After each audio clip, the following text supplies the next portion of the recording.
Olá, pessoal. Vamos começar nosso podcast Café Quente, que é a conversa direta, objetiva, sem rodeios. E aqui eu queria fazer um agradecimento à presença do amigo, deputado Adelmo. É uma grande satisfação ter você aqui, Adelmo, comigo, participando. E seja muito bem-vindo. Que agradeço a você, querido amigo Rogério, aqueles que vão nos acompanhar, que nos acompanham.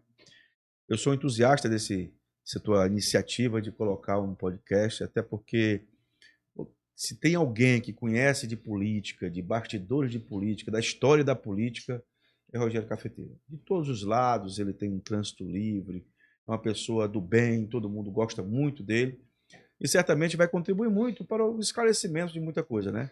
Por isso eu estou aqui, ó, no Café Quente, junto com o Rogério Cafeteiro. Muita felicidade. Adelmo, antes de mais nada, até contar para o pessoal que você é um dos responsáveis por É, ter aqui. verdade, verdade. Durante um período aí, depois, pós-eleição, pessoal, que a gente passou num deserto, né? Atravessamos um deserto. Então a gente conversava muito, se reunia muito e trocava muito ideia e informações. Então, o amigo Adelmo aqui foi um dos que disse: Rogério, tu tem muita informação, tu devia montar um podcast ou montar um blog e tal. E aí, até que veio a ideia e outros amigos incentivaram e a gente está começando aqui. Meu amigo Adelmo, para a gente começar, vamos começar ainda morno. Vamos lá. Eu queria que eu queria primeiro para você falar um pouquinho da sua trajetória política, como é que começou, como começou a tua vida na política e fazer uma viagem até os dias de hoje, você agora na Assembleia. Rogério, eu cheguei em Caxias, eu sou paraibano de nascimento, mas morei muitos anos, a minha vida inteira em Caxias. Assim que eu me formei, eu voltei para Caxias, né? Existia um grupo de gincanas, de atividades que tinham lá, Guerreiros da Manhã, e a gente se sobressaiu. E aí terminei me candidatando em 2000 como candidato a vereador, fui eleito o terceiro mais votado, com 1.597 votos. Imagina essa votação naquela época, já era uma votação grandiosíssima. A partir de então, a gente foi renovando, terminei sendo candidato a deputado estadual em 2002, né?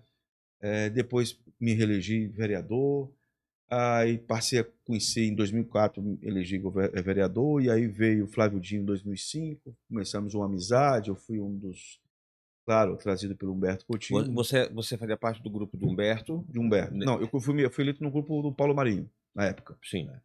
A gente foi eleito no grupo do Paulo Marinho, e aí é uma longa história, como foi que você...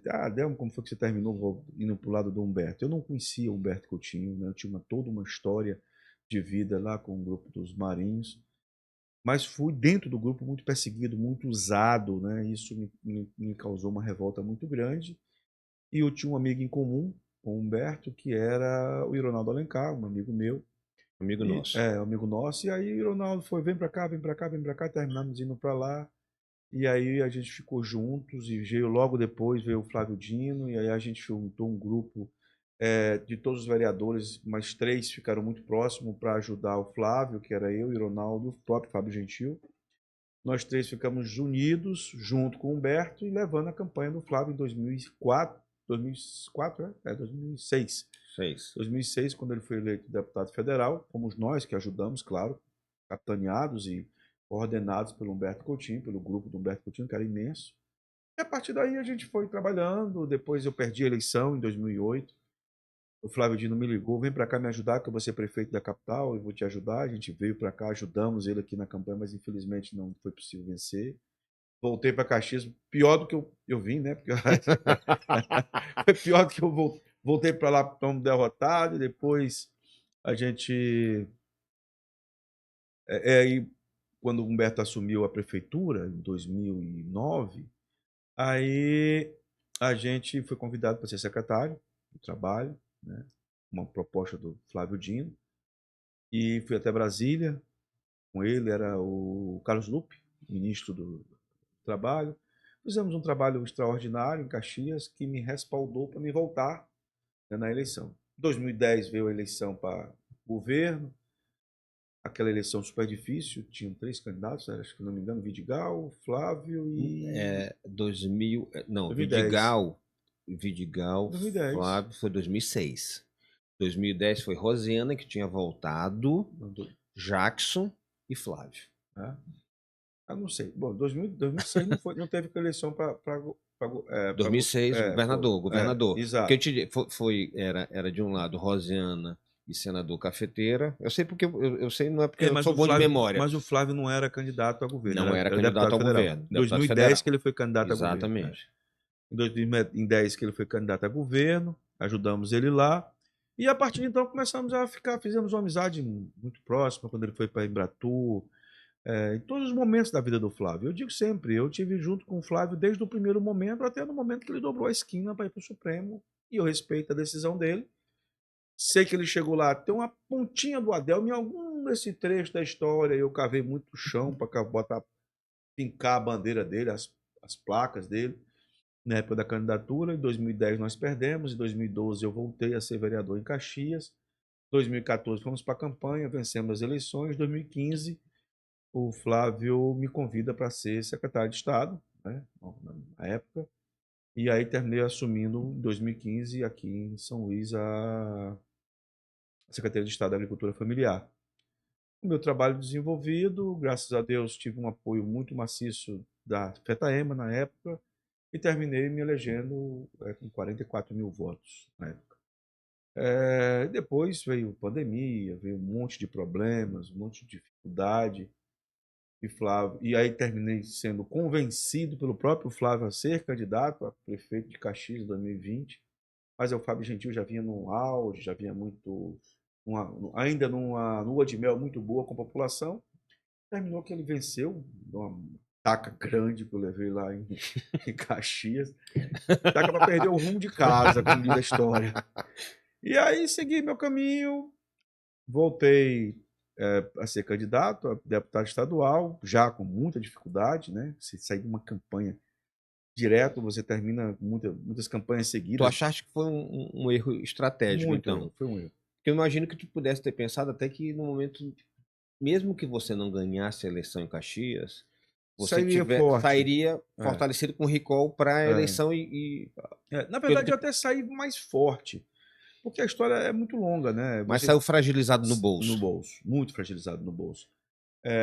Quando eu fui ser candidato a deputado estadual a primeira vez, em 2018, o Humberto não aceitava, ele pressionava o Flávio para que eu não pudesse ser candidato. E foi feito um acordo que eu não tivesse atuação política em Caxias, eu só tive 3 mil votos em Caxias para deputado estadual.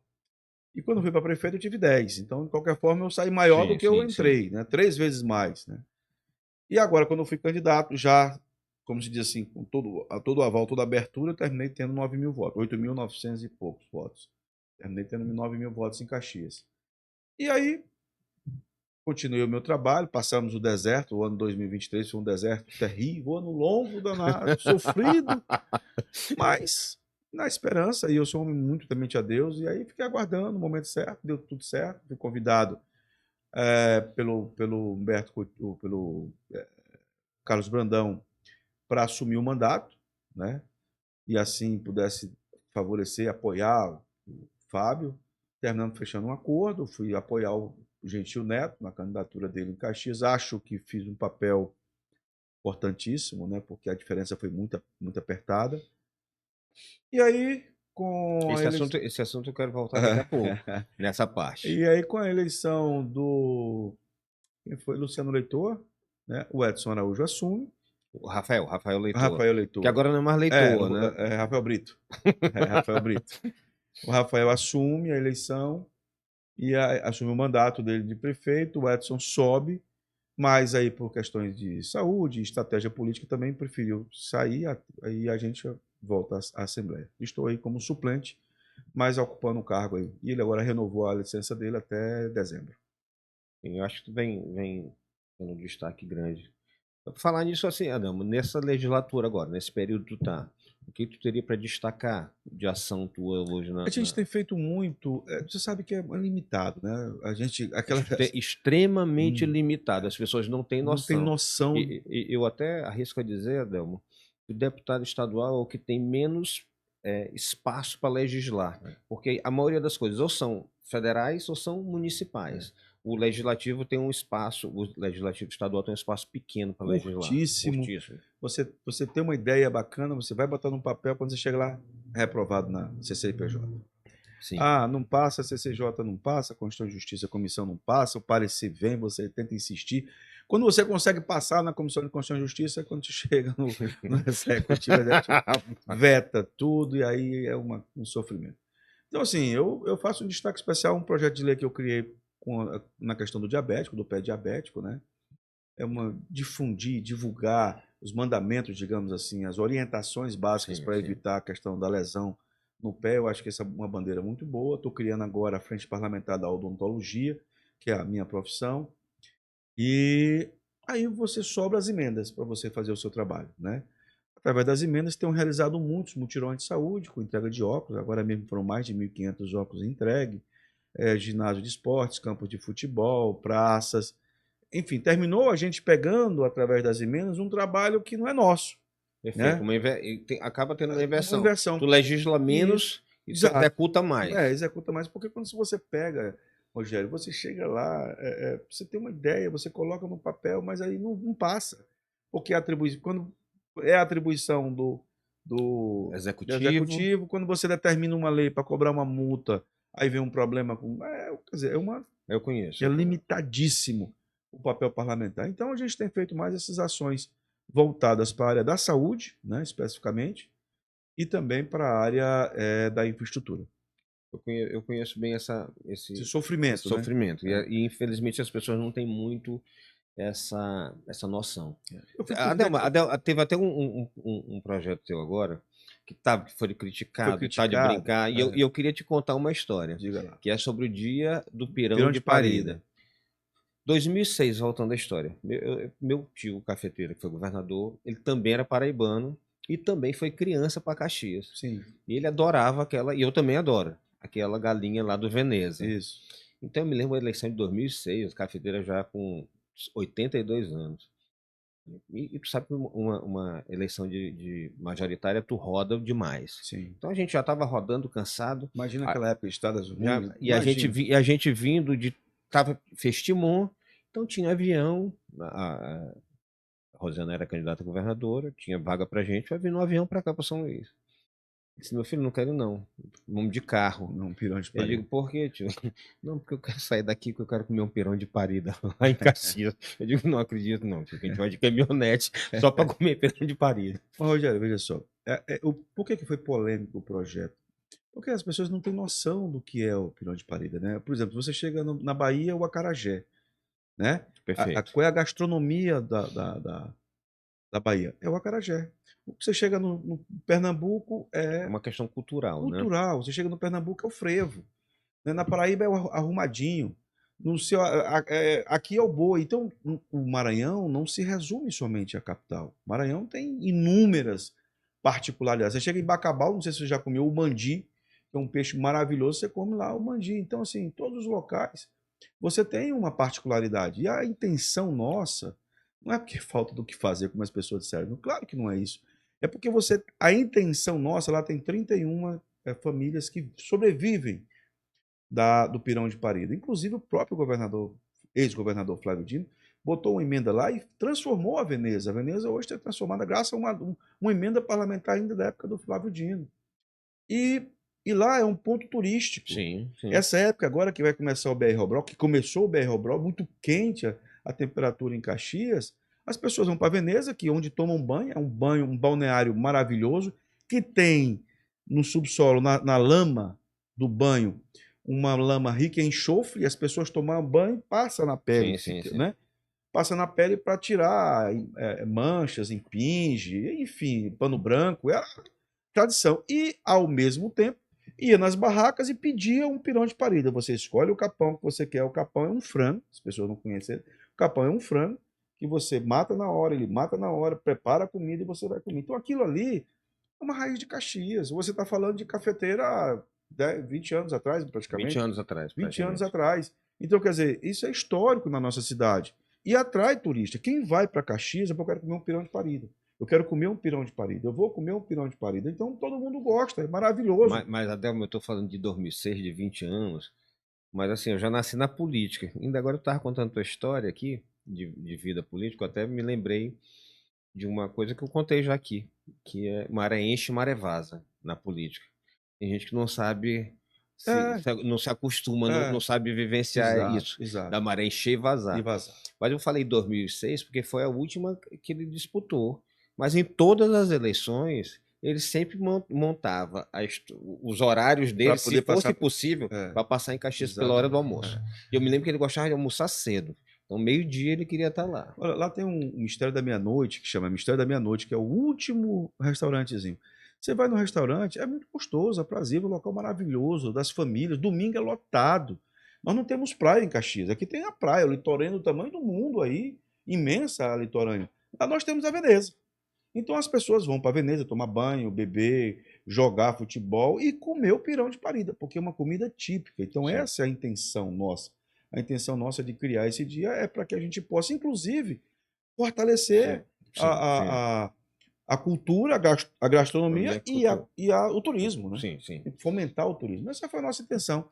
Enfim, tá lá na CCJ, não sei se vai ser aprovado, porque tu sabe como é a CCJ. A gente pensa que não, já chega lá o parecer, enfim. Vamos lá Até- para a luta. Adão, agora eu pedi para tu contar a tua história, tu avançaste algumas coisas que eu queria te perguntar. Uma delas era a eleição de 2020. Por que tu foste candidato? Tu acabaste dizendo que foi uma sugestão do Flávio. Foi. E aí eu queria que tu me dissesse um pouquinho assim, por que que tu achas... E aí tu brincaste aqui que foi uma taca gigante que tu levou. Essa derrota, esse insucesso, tu acredita mais aqui? Porque assim, tu achas que tu não tiveste o apoio que tu imaginarias que fosse ter? Eu não tive apoio, né?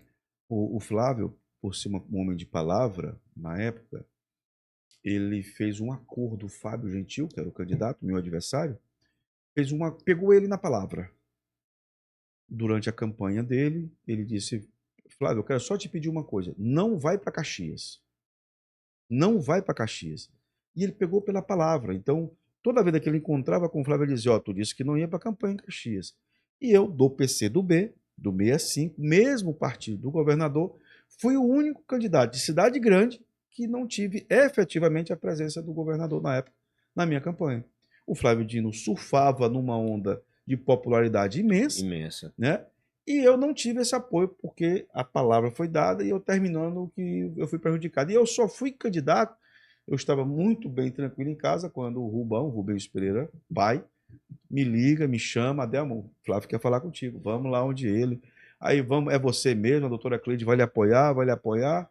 E aí, tu sabe, a gente está ali naquela batalha e de repente, com um erro estratégico meu, assumo o meu erro, e foi a única vez que o Flávio errou comigo, nesse aspecto é, de me jogar numa fogueira e deixar tocar. Sim, sim. Fiquei no meio do mar, né, sozinho, foi a única vez, mas logo depois se recuperou, porque eu só consegui ter 35 mil votos efetivamente com muita parceria com o governo do estado, na época o Flávio Dino, É que porque, me ajudou muito, né? porque eu te falo, a gente nem tinha tanta proximidade na época. É, Mas, e era uma coisa que eu ia te perguntar, vou te perguntar inclusive, se essa questão dessa eleição municipal, ela te causou alguma ranhura na tua relação com o PCdoB, porque assim, é a primeira vez que a gente está conversando disso, apesar de sermos amigos, conversar muito sobre política, a gente nunca conversou sobre isso, então eu de verdade não sei como realmente as coisas aconteceram, né?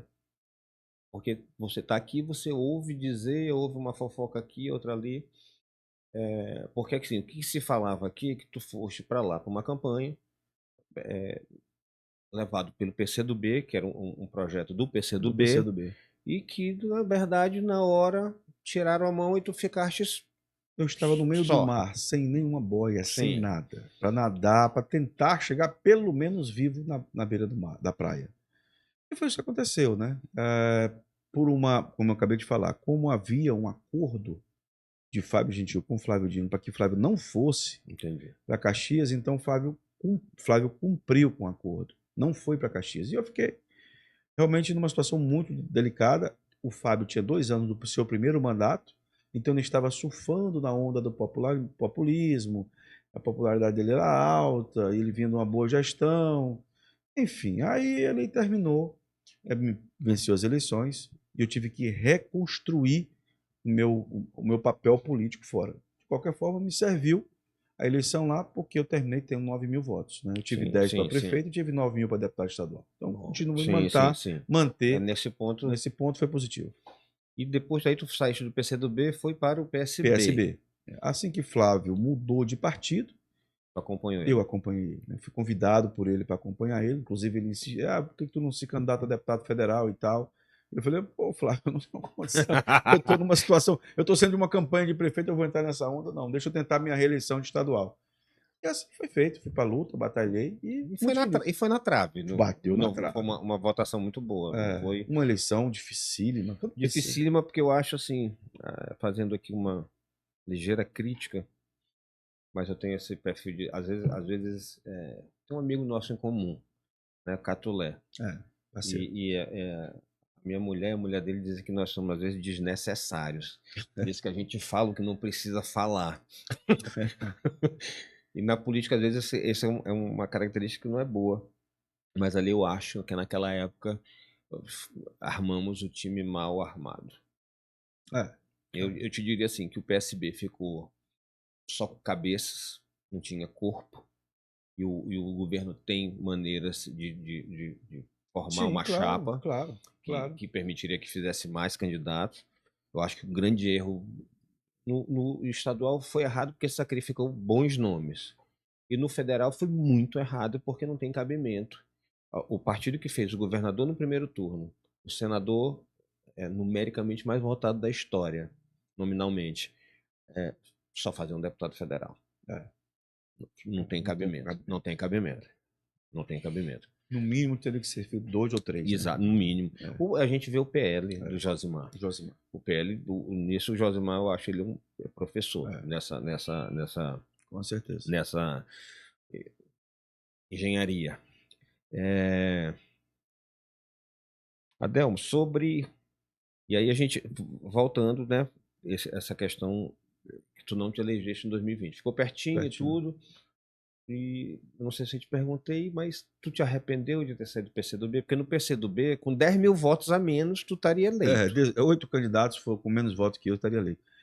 Assim, eu faço a conta... Porque depois que passa também é fácil a gente te arrepender, né? Todo mundo você mudou de partido. Se eu não tivesse mudado de partido, talvez eu não tivesse tido os 35 mil votos. Porque, evidentemente, o gesto que eu fiz ao mudar de partido para fortalecer o Flávio, o partido e o Flávio era deputado estadual mudando, foi um gesto também que foi retribuído com o apoio do governo. O governo me deu a mão, o Flávio me deu a mão, me ajudou, eu levei prefeitos, Calvé Filho, levei o prefeito Aloizinho, Flávio Furtado também foi um prefeito que compareceu, que ajudou, e teve outros, Acioli Cardoso, enfim, outros nomes que participaram ativamente da minha campanha, e mesmo que eu não era o candidato principal, mas consegui abrir vaga para ser a segunda opção, entendeu? E aí terminei saindo uma votação boa a nível. Eu fui votado em 216 municípios do Maranhão. Eu te falo uma coisa assim, eu tenho uma percepção que eu não sei se tu concorda. É assim, porque eu sei que tu não é um homem rico. Sim, claro. Uma pessoa normal, vamos dizer assim, normal. E a política, infelizmente, não está ficando muito para os normais. Não. Os normais estão perdendo espaço. Eu não sei se tu concordas comigo, mas assim, o peso do dinheiro, não que não influenciasse em outras épocas, mas hoje está com um peso assim excessivo, na minha opinião. Então você vê muita gente que nunca teve nenhuma participação política, nenhuma atividade pública, e de repente é deputado. É deputado. Isso às vezes, eu digo muitas vezes, né? Que é uma ilusão, né? O rico que quer comprar um mandato, ele pode até matar um desejo. Eu tenho a vaidade, desejo pessoal, eu quero ser deputado. Mas, infelizmente, eu vejo que alguns observam a política hoje como um negócio. Então ele faz uns cálculos malucos na cabeça. E acha que se ele investir tanto, ele vai lucrar... Retorna tanto. Olha, tu sabe que ele não consegue... Essa matemática não bate. Ele não consegue nem pegar o que ele gastou. Não bate nunca. Porque assim, existe um custo que as pessoas não conhecem. O custo de manter um mandato é altíssimo. Porque todos os dias tem alguém te pedindo, né? Todos os dias. E todos os dias tu tem que atender. Depois que chegou esse telefonezinho aqui, inventaram o tal do Pix, não tem ser humano. Não tem. Esse Pix É muito complicado. E assim, você termina embebido pela onda, pelo sistema, não tem jeito, né? Eu digo sempre assim, eu tenho uma política como um mecanismo de fazer o bem comum. Eu gosto muito de ajudar as pessoas, eu trabalho muito em prol do social. Acho muito bonito quando a pessoa pega um óculos que a gente deu e coloca. É Acho muito muito bom. bacana quando a gente passa na rua, que a gente fez o calçamento. Agora mesmo a gente está fazendo um calçamento imenso no povoado, né, em Caxias, né? E aí o pessoal mandando a foto, olha, a gente vai começar, vai fazer o primeiro desfile nosso, que não é na poeira, vai ser vai ser no calçamento. Então tudo isso aí o objetivo nosso É é uma a gente satisfação. ajudar as pessoas. Eu chegar lá em Joselândia e você saber que ali tem um campo de futebol, que foi nós que fizemos aquele campo de futebol. Você chegar lá em Esperantinópolis, o povoado Palmeiral, que liga a cidade, são 9 quilômetros. A gente que foi lá pedir aquilo lá e está hoje asfaltado porque nós levamos. Sabe uma coisa que eu Isso é muito me bacana. emocionei várias vezes? É, o meu tio. De você chegar no interior, a pessoa dizer, olha, quando eu era criança eu brincava com o brinquedo de seu pai, que nas Isso, as pessoas não identificam, acho que o isso. cafeteiro é meu pai. É, E que ele mandava uma bola, a gente não tinha dinheiro para comprar, ele mandava uma bola, botava uma boneca. Uma vez eu estava em Brasília, no hotel. Aí um dos funcionários do hotel soube quem eu era, veio falar comigo. Eu disse, você é filho do cafeteiro? Aí eu não dizia que não era, né? Eu dizia sei. que era, até para explicar que era tio, mas era como, sempre foi como um pai para mim. Ele disse, não, eu só queria lhe agradecer. Assim que eu estudei em escola particular com bolsa de estudo que ele fez. E aqui, no dia do velório dele, eu não vou citar o nome, mas é uma pessoa do Ministério Público, já foi, inclusive, procurador-geral, estava lá, no velório. E foi lá e eu disse, não, ele deve estar aqui porque eu é vizinho da minha prima, da filha do cafeteiro, que mora no mesmo prédio, ou porque eu sou deputado, sou uma autoridade também, ele veio aqui. Aí depois ele me contou o que foi. E era porque ele tinha estudado, ele era de uma família humilde, tinha estudado com bolsa de estudo na época no Batista. Então, assim, e ele estava lá É, em. porque assim, se você pegar, você acabou de falar, se você pegar a política para se locopetar ou por vaidade, você não consegue transformar a política numa ação boa às Exatamente, pessoas. exatamente. Você tem que vir da base. Você não tem o dois sem passar pelo um. Você acabou de me dizer das rodadas que você fez, das visitas, da história política do cafeteiro que veio da Paraíba para cá, da administração que ele fez, da mudança social que ele fez. Eu estou te dizendo aqui, é, De ações que tu das fizeste. ações que a gente chega no interior. Isso, isso é mais do que a obrigação da gente, não, mas isso é o mínimo. Não é o mínimo, é o máximo, porque aquelas pessoas que estão lá na zona rural, lá do município de Caxias, ou seja de onde for, que a gente consiga levar as nossas ações, aquelas pessoas de alguma forma mudaram a sua vida. Os seus filhos hoje estão formados, estão trabalhando, inclusive na cidade, na escola. Eu me lembro da luta que foi na gestão do ex-governador Flávio Dino de botar os restaurantes populares, as pessoas criticam, mas só quem come no restaurante popular sabe da importância que é. Né? E hoje mesmo eu disse hoje, olha, o Flávio Dino em 7 anos fez 100, 100 acho que, restaurantes populares. Brandão está fazendo 90 e poucos agora, então, porque Brandão abandonou as ações de continuação do Flávio. Não, está fazendo, fez a mesma coisa em 3 anos. Até, tipo, aproveitando o gancho, eu vejo que hoje tem uma parte dos, do grupo, né, que hoje está com essa Divergência. divergência, infelizmente. Digo porque eu me sinto parte do grupo, sinto que com o Flávio eu não votei nele na primeira vez, mas fui líder dele e votei Lembro com disso. ele. É uma pessoa que eu tenho uma admiração, tenho um carinho muito grande e tenho muita gratidão por ele. Gosto muito do ex-governador Flávio Dino. E hoje, infelizmente, essa situação se está instalada, né, dessa ruptura. Mas eu vejo algumas críticas a você no que se refere às referências que você faz sobre o governo Flávio Dino. E aqui agora tu está me mostrando ao contrário. Tu está me mostrando várias coisas, todas positivas do governo Flávio. E tu acha que essa cobrança, tu acha que é justo? O que tu podia falar para gente? Totalmente injusto. É uma narrativa injusta e cruel, chega a dizer. Porque eles vêm de uma ideia de que eu traí, que eu renego Flávio Dino. Eu nunca reneguei Flávio Dino. Eu participei de todas as campanhas do Flávio Dino, as que ele ganhou e as que ele perdeu. E muitos dos que estão batendo em mim, ou criticando, ou dizendo que eu estou renegando, só participaram das vitórias, só dos momentos bons. Eu fui para a rua, lutar, batalhar. Participei do governo Flávio Dino na primeira gestão dele. Junto com você, eu fui secretário da Agricultura Familiar. Eu sei da importância do nosso papel para a transformação de tantas pessoas. Eu sei do modo que o Flávio fazia a gestão. Mas também sei que ao optar a ir para o Supremo, ele abdicou da carreira política dele. E eu não posso ficar vivendo todo o tempo relembrando o passado para as pessoas, porque mudou o nosso líder político. O nosso líder político, ó, se Flávio Dino não fosse ministro do Supremo, quem era o líder político nosso hoje? Ainda seria o Flávio. Flávio Dino. Não tenho dúvida disso. Quem era o candidato do governo? Seria Felipe Camarão. Não tenho dúvida disso. Só que Flávio não é mais político. Flávio saiu. E o que aconteceu? Esse grupo que está hoje, que diz dinistas, é um grupo que quer reviver e que não aceitou a liderança do Brandão, que foi uma liderança natural. Ó, se o nosso líder era o Flávio saiu, esse grupo não pode ficar órfão. Esse grupo precisava de uma liderança. E a liderança natural foi Carlos Brandão. E a partir daí, todas as vezes que você fala a favor de Brandão, as pessoas criaram uma narrativa de que você está renegando o Flávio. E a questão não é essa. Eu participei do governo Flávio. Fui na primeira como secretário e na segunda como deputado.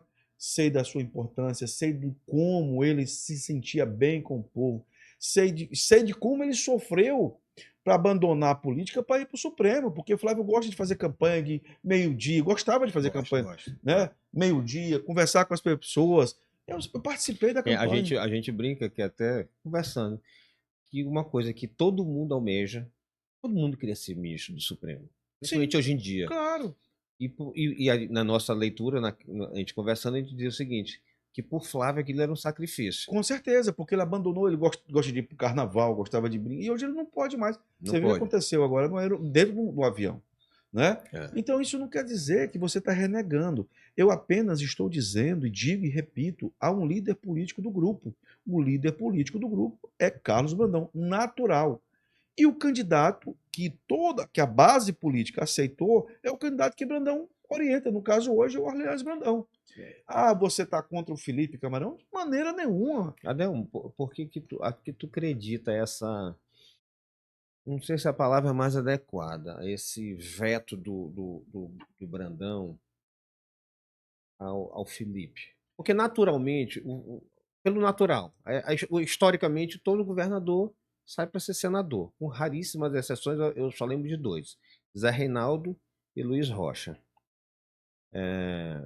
Que, por sinal, o futuro deles não foi, o pós não foi bom, vamos dizer assim. Por que tu acha que criou esse clima? Assim, tu acha que foi por causa de Felipe, tu acha que de alguma maneira se comportou mal, ou tu acha que mais sobre o grupo que cerca ele? Eu acho sim. É normal, é natural você olhar, observar a pessoa e querer que a pessoa seja igual ao que estava na vaga. Então, quando você olhava para o Felipe, você queria que o Felipe fosse igual ao Carlos Brandão, quando vice-governador, que se manteve por 7 anos neutro, absolutamente ali, na dele, respeitando o espaço do Flávio. Quando o Felipe assume, e você sabe, você é testemunho disso, quantas vezes nós conversamos com ele, pedimos para ele, você foi, eu fui, quantas vezes, pela amizade que a gente tem, irmão, vamos tentar ver se a gente constrói essa unidade, constrói a unidade. Mas da mesma forma que a gente trabalhava, Rogério Cafeteira, pela unidade, havia pessoas ao lado do Felipe que trabalhavam para implodir o grupo, não por um projeto de Estado, mas por um projeto pessoal. Eu digo sempre, e eu vou repetir aqui mais uma vez, o deputado Otelino Neto, que hoje bate muito no governo Brandão e diz estar ao lado do Felipe, é o mesmo Otelino que influenciou. Hoje o Otelino está nos diálogos pelo Maranhão do Felipe, mas há 4 anos atrás ele estava no Maranhão mais feliz do Everton, pegando um avião e juntando milhares de pessoas para fazer os movimentos para o Everton. E segurar na mão do Everton e dizer, o Everton é o candidato E aos 44 do segundo tempo, quando ninguém imaginava o que aconteceu, ele simplesmente mudou de lado para indicar sua esposa como suplente, como primeira suplente de senador. Então, assim, essas pessoas, infelizmente, começaram a influenciar o Felipe, né? E aí a distanciar, porque, ora, como é que o Felipe pode querer o apoio do governador se os amigos deles, deputados próximos a ele, batiam no governo e batem no governo todos os dias? Era uma conta que uma hora ia estourar. E você sabe disso, Rogério. Nós tentamos muitas vezes conversar nos discursos. Oh, tem gente querendo implodir o grupo, tem gente querendo implodir o grupo, tem gente que lá na frente vai abandonar o Felipe, não vai ficar com o Felipe. E foi o que aconteceu. O deputado Otelino Neto tem uma perspicácia muito grande, ele é hábil na conversa, na lábia, como a gente diz, sabe conversar com as pessoas, sabe trazer as pessoas, influenciar as pessoas. E ao final, o tempo vai dizer. Porque, por exemplo, tá bem aí, se o Brad for candidato, entre Brad e Felipe, o Otelino não vai ficar com o Felipe. O Otelino não vai ficar com o Brad. E aí tocou fogo na fogueira, implodiu o grupo, né? O grupo precisava seguir. O Orleans se destaca, se apresenta. No início, o Orleans nem queria ser candidato a governador. O Orleans ficou ali, de repente, o Orleans se torna um nome forte, se torna o nome do governo, se torna o nome onde todo mundo abraça, e aí entrou mais uma figura importantíssima nessa história, que é a presidente da Assembleia. Iracema pega o Orleans debaixo do braço e vou levar. E aí, para neutralizar mais ainda, muita inteligência dela, pega o Everton e traz o Everton para o grupo e já declara apoio ao Everton como senador. Então eu achei que foi assim, foi uma sucessão de acontecimentos que, infelizmente, não permitiram que esse grupo continuasse unido. Agora não tem mais jeito. Acho que foi um erro, um equívoco do grupo. Acho que o grande prejudicado nessa história toda, no final de tudo isso, será o vice-governador Felipe Camarão, porque vai ser abandonado por aqueles que estão ao seu lado. Não há dúvida que quando, como diz assim, for para desmiuçar o final, no arremate final, os 44 do segundo tempo, salve-se quem puder, não, fica aí, dá teus pulos que eu vou seguir meu caminho aqui. Tenho certeza disso. Com mais um agravante, o deputado Otelino ainda tem mais 4 anos de mandato da esposa. Então, aconteça o que acontecer, para ele ainda tem 4 anos de mandato da esposa para ser senadora, né? E assim, e se tivesse acontecido, aí é que eu digo sempre, se tivesse acontecido o Felipe não ouvir o Otelino, né? Não ouvir o Otelino, talvez ele fosse, em 2030, candidato a senador. Concorrendo com quem? Com a própria Ana Paula. Então, claro que o Otelino calculou isso. Ele não queria lá em 2030, se ocorresse tudo isso aqui, que o Felipe fosse candidato contra a Ana Paula. Então, tudo isso é uma conjuntura, é complexo, não é fácil. Eu lamento muito a situação que nós chegamos, mas daqui para frente é eleição, é luta, é batalha. Vou acompanhar o secretário de municipalismo, o secretário Orleans Brandão. Acredito que ele vai dar continuidade ao trabalho. Não adianta as pessoas dizer, mas continuidade a quê? A gente tem, por exemplo, quantas pessoas precisam fazer hemodiálise. O Flávio deu um salto, me lembro demais, foi para 250 cadeiras. Antigamente, se falava em hemodiálise no Maranhão, era quase uma dificuldade, era um prêmio as pessoas conseguirem fazer. Tinha que vir para a capital para para fazer. capital. Acho que são 2 lugares. Só tinha Caxias e aqui, eu acho, se eu não me engano. Hoje tem o dobro, quase chegando ao triplo de cadeiras. Eu acho que chegou um tempo que a gente fazia, a região Tocantina fazia até uma parte em Tocantins. Exatamente. Ia para Tocantins, salvo engano. Então, assim, o Flávio interiorizou a saúde, mas o Brandão continuou interiorizando, continuou as ações. Então, você não pode dizer que houve uma descontinuidade no serviço. Não pode. Nós resolvemos todos os problemas? Não resolvemos nem no governo Flávio, nos 2 governos Flávio, e não vamos resolver no governo Brandão, porque os problemas aparecem. Desde a época que tem cafeteira, que os problemas aparecem. Escolas, educação, infraestrutura, saúde, há problemas crônicos que demoram a acontecer. Mas eu não posso deixar de dizer dos avanços do governo Brandão. A litorânea é um exemplo. A estrada do Araoca é outro exemplo. E assim são tantas outras obras inéditas, por isso que eu digo o termo ineditismo, tantas obras inéditas do governo Brandão que levam ao desenvolvimento do nosso Estado. Isso é inegável, eu não posso negar isso. Porque eu estou nesse grupo ou porque eu estou naquele grupo. Como eu também não nego as ações que tiveram do Flávio. Sim. Né? Como eu não nego a Escola Digna. Foi fantástico. Eu inaugurei inúmeras escolas. Mas eu também inauguro escolas na época de Brandão. Não posso dizer que não inauguro. O Colégio Militar, que começou na época de Flávio, hoje segue na época de Brandão. Eu acho que hoje a gente tem o grande problema que está tendo, um dos, né? É a antecipação da campanha. Eu acho que foi isso. Começou, também. então Fica muito um clima onde você olha menos para a gestão e você foca mais na questão política. Então ficou como narrativas, né? Sim. Uns narram de um coisa. Então, assim, a essência de fato é que o governo Flávio foi importantíssimo para o desenvolvimento do Maranhão, mas o governo Brandão também é um governo que foi importante demais, está sendo importante. Brandão foi um vice-governador atento, participativo, acompanhou o governo Flávio Dino, soube esperar o momento certo, montou a sua estrutura. É tanto que, se você pegar do governo Flávio Dino, ainda ficou muitos secretários. O secretário da administração penitenciária ainda é da época do Flávio, é o mesmo. De Fazenda. Da Fazenda, é o mesmo. Né? Então, Brandão, isso é continuação, continuidade, né, da administração. É claro que outras partes teriam que ter a mudança, é evidente que tinha que mudar, porque é o time dele, é a confiança dele, normal. E isso as pessoas não entenderam. Acharam que isso foi um afronto, ou um desrespeito, ou uma traição. Não é. Cada um tem a sua gestão. Eu imagino que seu tio passou inúmera gestão. Era de um jeito, era de outro, era para cima, era para baixo. Normal. Isso acontece dentro da sua administração. Então eu vejo assim, eu fiquei muito triste com o que aconteceu, né?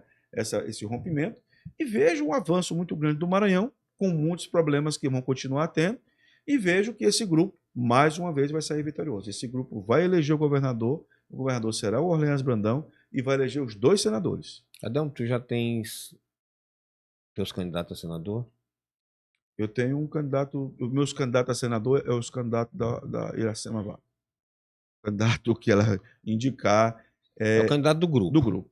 É o candidato do grupo. O Everton, que ela já indicou, nós vamos caminhar junto. E eu nem conversei com o Everton, não tem nem nenhum tipo de acordo com o Everton. Tinha até tipo, uma resistência com ele. Mas pela Iracema. A questão do Everton é bom para as pessoas que não têm muita experiência em política olharem como é que funciona. Então, às vezes, não é bom você comprar uma briga que não é sua. Que às vezes depois, no futuro, você fica só com o ônus da briga. Exato. Olha, na eleição passada, o Everton, para mim, cometeu um erro, inclusive.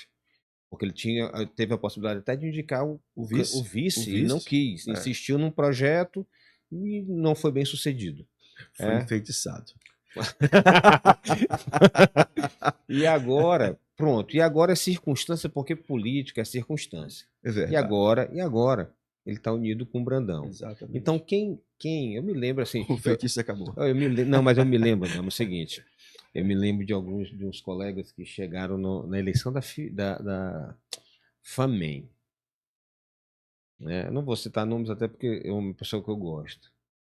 Mas eu acho que o Brandão tem um coração bom, que ele perdoou. E achincalhavam o Brandão. Porque na época ele disputou com foi o Fábio Gentil, né? Contra o Erlânio. Erlânio Xavier. E ali naquele momento o Erlânio levou a melhor. E eu lembro de algumas pessoas falaram algumas coisas pro Brandão que não me sai da cabeça, né? E é bom a gente não fazer isso, porque se tu pegar alguém rancoroso, ele vai te perseguir. Se tu pegar bem a eleição da FAMEM naquela época, que o Erlânio ganhou por poucos votos com relação ao Fábio Gentil, que era o candidato do Brandão, mas já havia nos bastidores uma guerra. O Erlânio só ganhou com o apoio de pessoas que engraçado, né? Pois é. E o engraçado é que essas pessoas que ajudaram o Erlânio hoje já estão ao contrário, né? E aí o que renega sou eu. Imagina, então, naquela época, a articulação dentro do Palácio dos Leões para derrotar o candidato do Brandão. Sim. Né? Sim. E aí derrotaram, de fato, na FAMEM, o candidato de Brandão.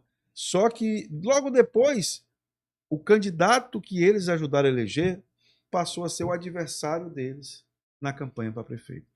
E depois que foi candidato adversário, juntou de novo e agora o candidato está do lado de cá, mais uma vez. É política, né? É a política, É política, é os bastidores da política. Então, assim, eu vejo que, é como você falou, a gente nunca pode dizer que não vai estar de um lado ou de outro, as diferenças, porque a diferença é no campo político. A diferença não é questão pessoal, não tem nada pessoal contra o deputado Otelino, mas eu não gosto, eu estou absolutamente contra as narrativas que ele faz, tentando implodir o grupo, tentando causar animosidade, tentando vender uma imagem de que ele ou ela a peça fundamental para poder, ou seja, vender dificuldade para ganhar facilidade. Aquele cara que vende dificuldade para ganhar facilidade. Bom, eu sou a peça fundamental aqui e vou, a partir de agora, vou estar junto e vai ganhar a eleição. Eu acho que é mais ou menos por aí. Acho que tu acredita, acho que a parte, a- como diria, A cereja. a cereja da discórdia foi, do bolo da discórdia foi o Eu Otelino. não tenho nenhuma dúvida disso. O Otelino, com seu individualismo, com seu egoísmo, ele buscou implodir, né, o grupo a todo custo, porque queria se dar bem, né? E terminou, e também por ter a garantia da senadora Ana Paula ainda por mais 4 anos. Então, para ele, pouco importa. Não há um projeto para o Maranhão. O projeto é pessoal. O projeto do deputado Otelino é pessoal, é dele. É ele que vai, que quer, como ele fala de coronel, ele fala de. Mas a maneira como ele tomou o PSB agora foi de coronel. Ele enfeitiçou até o João Campos. Eu queria ter falado isso hoje, né? Eu esqueci de dizer. Mas até o João Campos foi, sabe, que ele tomou o partido, né? Vendendo ilusão. Tu sabes disso. Vendendo ilusão de que o partido vai ficar forte. Como é que o partido vai ficar forte? Qual é o deputado federal que vai fazer? Porque nem o próprio Otelino, se for candidato no PSB sozinho, não se elege. Sim. Qual é o time que vai montar para ser candidato? Porque o Duarte não vai ficar. Quem é que vai ser candidato a deputado federal dentro do PSB? Não conheço. E vai perder um deputado federal de mandato, que é o Duarte. E vai perder a oportunidade de eleger 2 ou 3, se Brandão tivesse ficado, se Orleans fosse candidato pelo PSB, fortalecendo e trazendo mais nomes para poder compor. Como, se eu não me engano, tinha 4 ou 5 nomes já que foram nominados, né? Sim, A nominata já estava com essa quantidade de nomes. Nomes fortes. Nomes fortes, nomes né? Fortes. O nome do O Vinícius. Vinícius, ouvi falar do Júnior Lourenço. Júnior Lourenço, o próprio o Duarte, né? E tinha mais, eu tô me esquecendo aqui. Mas quer dizer, Flamarion, né, do Rio do Amaral, eu acho que não sei se é PP. Não sei se é PP, não sei. Não sei. Mas eu tinha um desenho Tinha um para desenho fazer aí de 2 a 3. 2 a 3. Mas no desenho que está hoje, nenhum não faz. Porque então, quem vai montar? Quem vai montar essa chapa lá de federal? Não conheço, não vejo. Otelino e Fernando Brade pode ir para lá? Não sei se o Fernando Brade vai se aventurar a querer ir para um partido junto para morrer, um ou outro, morrer abraçado? Não sei. Então, assim, eu acho que nesse ponto, quem implodiu o grupo, quem implodiu a perspectiva de crescimento do Felipe Camarão, eu acho que não tenho dúvida nenhuma. Eu acho que o Fernando, só pontuando, o Brade hoje, o Eduardo Brade é o presidente do PSD. Então, e assim, a gente sabe que o que mais importa para um partido é deputado federal. Claro. Então fugiria a lógica ele não disputar pelo PSD. Isso. Até porque para ele manter, como a Elisiane também pertence ao PSB, possivelmente seja uma candidatura a senadora, é claro que vai querer botar o Fernando Brade. Quer também tirar dificuldades de se eleger deputado federal, porque não tem outros nomes. Assim, você chega na União Brasil, você pega agora que tá essa confusão de sair do governo Lula, mas você pega a União Brasil, que também era uma coisa previsível, né? Vamos ficar aqui, vamos aproveitar. Quando chegar aos 44 segundos tempo, cai fora. É normal o que aconteceu. Todo mundo esperava que isso fosse. Até demorou um pouco mais. Mas aí. Mas o pessoal que está lá não quer sair, não. Quer sair, não, não né? Quer sair, claro. não. Querem permanecer ainda. O pessoal quer puxar, mas eles estão se segurando. Mais um pouquinho. E aí, você chega no partido, do PP com a União Brasil, se transformou um partido grande, um mega partido. Diferente da disputa anterior, que só ficou Pedro Lucas e Juscelino, e os dois tiveram uma explosão de voto, foram os dois eleitos. Sim. Mas agora tem mais nomes, né? Mas só para a gente e aqui caminhando já para encerrar, porque senão a gente fica Não, vai conversando falar a a noite noite todinha. toda. As meninas já estão olhando aí pra gente. Conversar a noite toda. Se a gente for ver, eu estava analisando outro dia a chapas, né? O Chapas. PP, por exemplo, na eleição passada, teve o Fufuca, Amanda Gentil, com mais de 100 mil votos. Aí o terceiro já teve 20. Isso, é isso mesmo. O quarto, 14, se eu não me engano, e o terceiro, 6, que chegou até a assumir. Assumiu o mandato. E se a gente for ver no União Brasil, Mesma coisa. mesma coisa, bem parecido.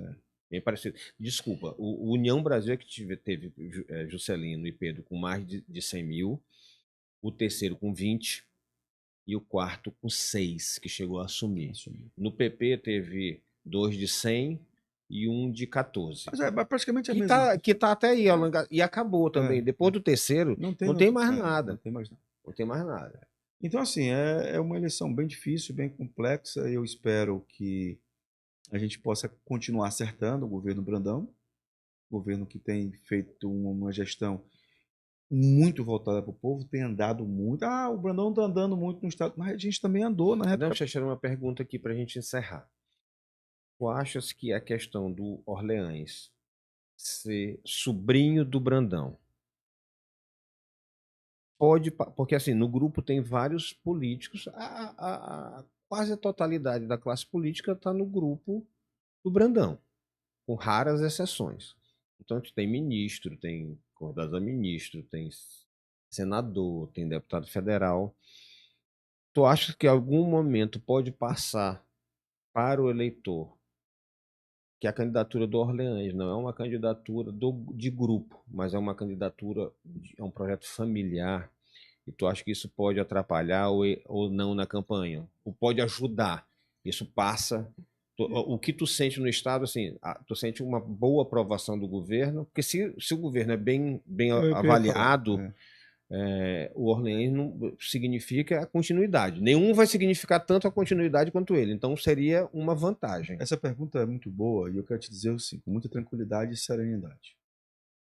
Se você pegar 4 anos atrás, 4 anos exato, quando foi oficializado a candidatura de Brandão, Brandão tinha 3 ou era 4%, 5%, se eu não me engano. O Everton tinha 23%. Todo lugar que você andava nesse Maranhão, todo mundo dizia: o Everton é o governador. O Everton é o governador. Ao final, quando as urnas falaram, e elas não mentem, o que é que disseram? O Everton ficou em terceiro lugar. Quando começa essa campanha, essa pré-campanha que já começou, você vê o Orleans muito próximo já Do do Braide. Braide. Já tem até pesquisa que ele está em empate técnico. Isso tem dois grandes fatores, né? Um é a aprovação do governo, que está acima de 60%. Isso transfere. E, ao mesmo tempo, a performance do candidato. Eu não conhecia o Orleans, mas o Orleans começou a se tornar um garoto de luta, de presença, de visita. E essas visitas faz toda uma diferença numa eleição. Faz.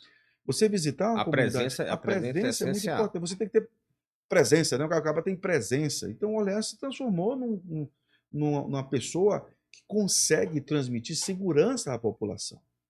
E a população quer, por exemplo, esse programa do governo do estado, Maranhão Livre da Fome, que leva R$ 200 por mês às famílias, quase 100 mil famílias, 100 mil famílias que recebem essa ajuda. As pessoas, isso não serve. Como é que não serve? Aquela pessoa que está precisando lá sabe da necessidade que é. Se uma cesta básica é R$ 50, R$ 60, ela compra quase que 4 cestas básicas.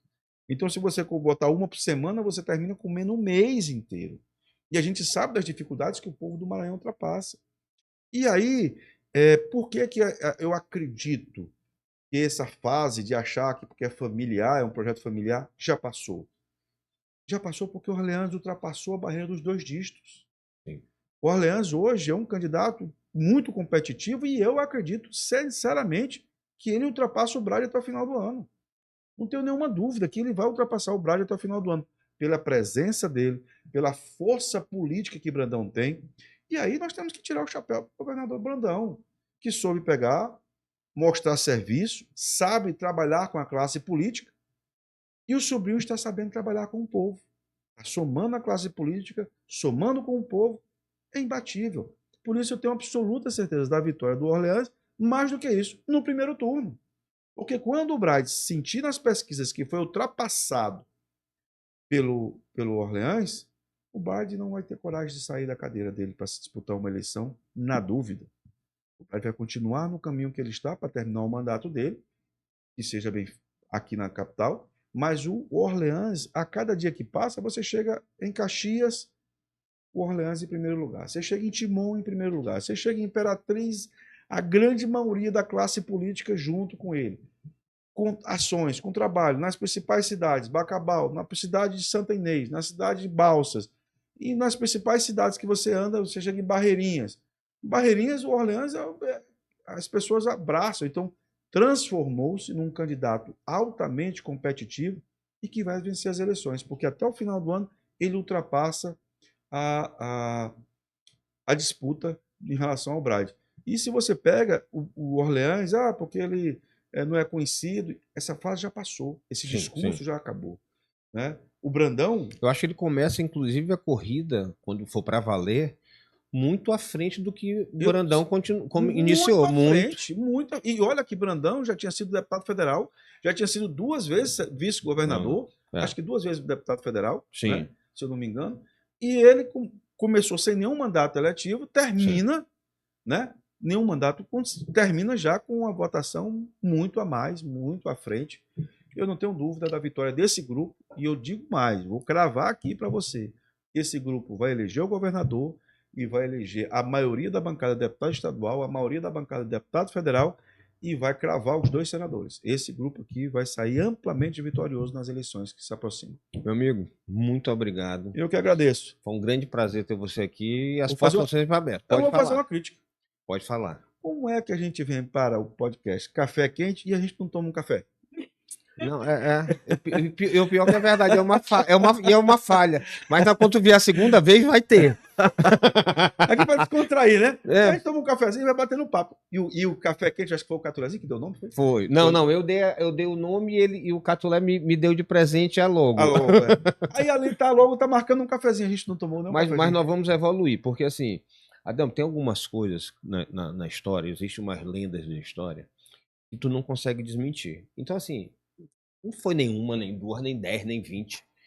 Várias cidades, eu andando no interior, o cara chegava e dizia o seguinte: mas seu pai, já meti muita cachaça com ele. Só a gente bebia aqui, chega o cafeteira, caía aí no chão, ficava deitado na calçada. E eu vou te ser sincero, eu vivi com ele desde que eu nasci. E para te falar que eu nunca vi ele bêbado, eu vi ele alto quando ele ganhou a eleição de governador. Quem bebia muito era meu pai mesmo, Sancler. E esse bebia muito. Mas o cafeteiro eu nunca vi. Eu não sei se por causa da voz, mas existia esse mito. E eu também nunca desmenti. Porque eu digo, não adianta desmentir, que ninguém vai acreditar. Verdade. Então, na próxima, quando a gente tiver de novo, vai ter o café e vai ter uma biritinha. Em homenagem à fama que ele tinha. É verdade. Eu acho que esse é o caminho. E assim, quero te parabenizar de verdade. Papo descontraído, papo bom. Conversamos somente a verdade aqui, ninguém atingiu a honra ou atacou ninguém, mostrando o compromisso de levar as informações às pessoas, mas sobretudo assim, com essa simpatia que é o Rogério. A gente é nos momentos mais difíceis que a gente consegue encontrar as verdadeiras pessoas, e a gente tem essa parceria naqueles momentos mais complicados, né? E às vezes você está aqui, eu vou contar esse lance aqui, você não imagina, né? Mas você, às vezes, não imagina a necessidade, as dificuldades que se passa após uma eleição. E estava eu, ele, um companheiro nosso, lá na praia, e nós não tínhamos o dinheiro de comprar a Coca-Cola.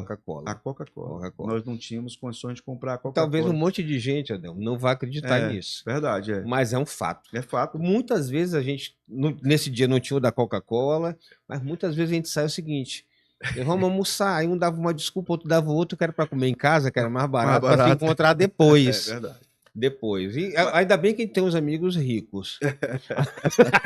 Uns amigos ricos que convidavam a gente. Então, assim, essa é uma história. Ninguém chega no 2 sem passar pelo 1. E eu digo sempre, a minha mensagem sempre é de que a gente tem que acreditar sempre em Deus. Né? Deus tem sempre... Não é o nosso desejo, não é o nosso plano. A gente planeja uma coisa, chega bem ali, Deus muda tudo, diz, esse aqui é que é o caminho. e tenho absoluta certeza que é esse caminho que é o melhor caminho que tem para seguir. Por isso, demorou, mas chegou o podcast, chegou a hora do podcast vir para cá e eu tenho certeza que vai ser um sucesso. Desejo sorte, felicidade. E Obrigado, tamo meu junto, meu amigo. parceiro. Tudo de bom Valeu, para ti. irmão. Felicidade. Valeu, pessoal.